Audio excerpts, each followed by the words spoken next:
Hello दोस्तों, मैं हूं विजय लक्ष्मी। आप लोग को अपने चैनल पर स्वागत करती हूं, अभिनंदन करती हूं। सब भाई बहन यूट्यूब फैमिली को जय जय श्री राम, फेसबुक फैमिली को भी जय श्री राम।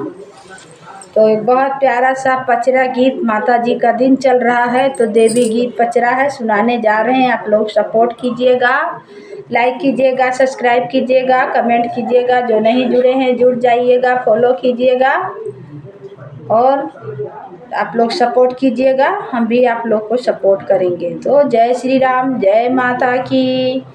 सोने के मंदिरवा माँ सुवै दुर्गे मैया हो, चौखटवा धई के ना हो, चौखटवा धई के ना बैठा सेवा का नदनवा हो, चौखटवा धई के ना बैठा सेवा का नदनवा हो, चौखटवा धई के ना।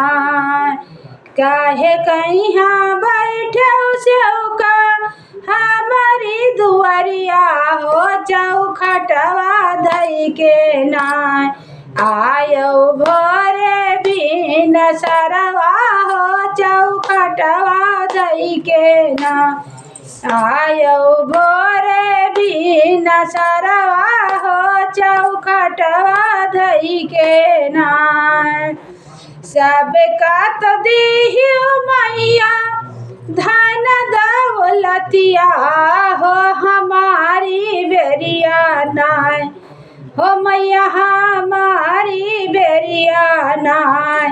काहे गाइलियो भुलाई हो, हमारी बेरिया नाय। काहे गाइलियो भुलाई हो, हमारी बेरिया नाय। आजू के रतिया तू रुक है सेवकवा हो, कि भरही ना दिया बैधना दौलतिया हो, कि भरही ना दिया बैधना दौलतिया हो, कि भरही ना।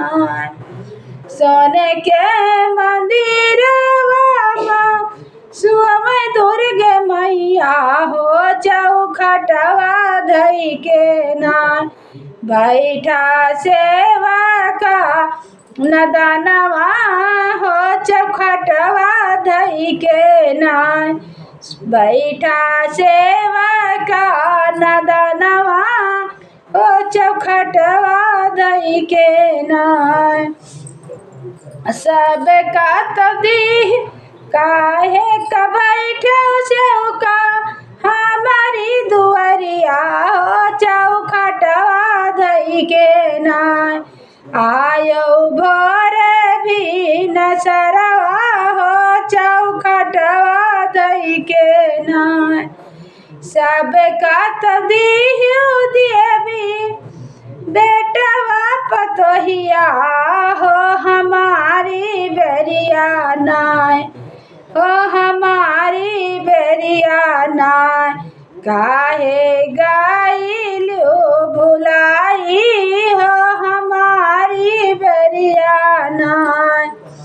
आजू के रतिया तू रुक है सेवकवा यार, भरही ना दिया बई बेटिया से पतोहिया हो, कि भरही ना दिया बई बेटवा से दामदवा हो, कि भरही ना।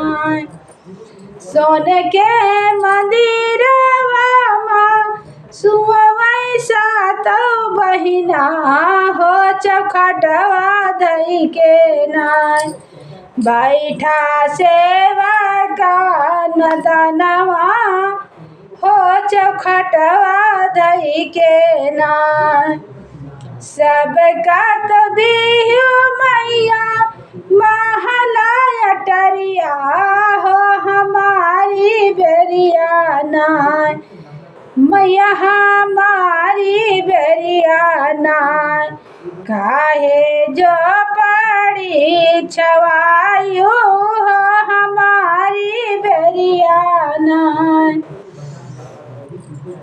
आजू के रतिया तू रुक है सेवकवा हो कि भरही नाय दिया बई महालाय टरिया हो कि भरही ना दिया बई महालाय टरिया हो कि भरही ना।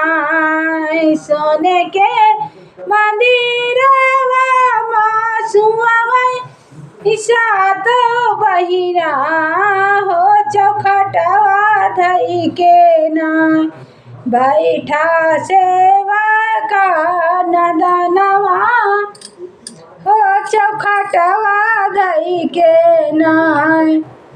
आजू के रतिया तू अरे सब का तो दियो मैया सरकारी नौकरिया हो हमारी बेरियाना काहे गाइलू भुलाई मैया हमारी बेरियाना काहे गाइलू भुलाई देवी हमारी बेरियाना।